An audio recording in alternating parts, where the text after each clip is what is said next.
みんな、こんにちは。チャンネル 11R へようこそ。今日は Windows 10分18なたに ADB と FastBoot ドライバーをダウンロードしてインストールする方法を紹介します。ブラウザを開いて SDK プラットフォーム Tools と検索し、最初のリンクをクリックして Windows 用ダウンロードクエを選択し、ダウンロードを押します。このような ZIP ファイルがダウンロードされます。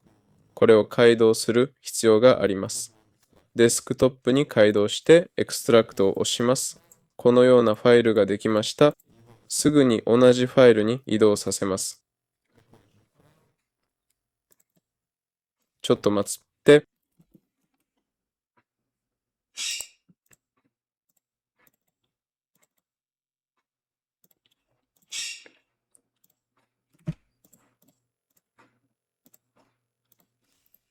はい。そしてここから切り取ります。C ドライブを開いて、そこに貼り付け、このフォルダに入り、パスをコピーして、システムの詳細設定を開き、環境変数の編集に進み、パスを新規追加します。